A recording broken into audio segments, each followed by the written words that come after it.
Before I start, and I'll be brief because I'm all that stands between you and the interesting part of the program, I do want to say thank you to someone who's not here tonight. Many of you are here from Neue House, know my assistant, Adam. I think more than a few people at Acumen do. And he has been like blood, sweat, and tears on making sure this was an amazing event, and of course got strep throat yesterday.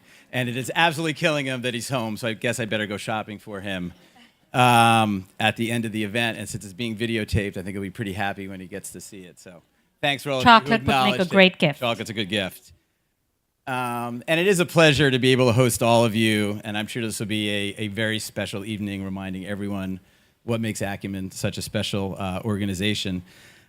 My own Acumen journey began almost 15 years ago when Jacqueline's brother, Michael, a good friend and colleague from my days at Goldman Sachs, asked what seemed like an innocuous question. Would it be okay if I connected with his sister, Jacqueline, who wanted to tell me something about Acumen? And I'd met Jacqueline before socially, and that was fairly straightforward. It's a little bit different than a one-on-one meeting with her in your office at Goldman Sachs, where her fundraising persistence and prowess managed to show themselves.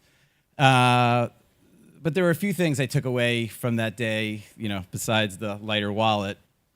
And it's been a long time, a long journey since then, as I've gone from donor to board member to board chair. But there are two characteristics of Acumen that have been remarkably consistent over that time.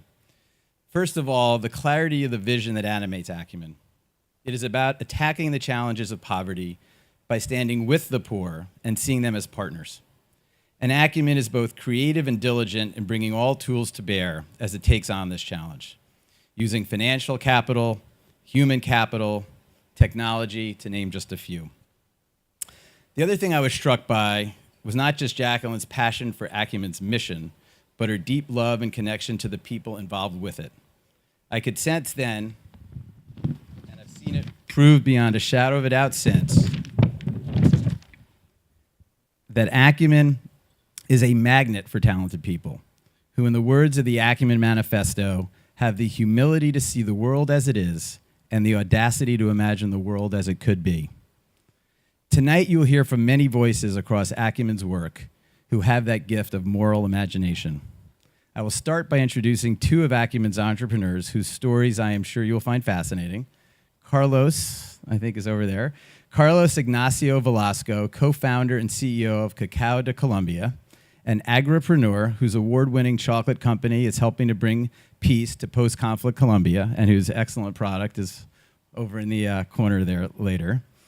And Abner Mason, the founder and CEO of Consejo Sano, a platform making healthcare culturally accessible to improve health outcomes of minority groups in the U.S. Thanks again for being here, and have a great evening.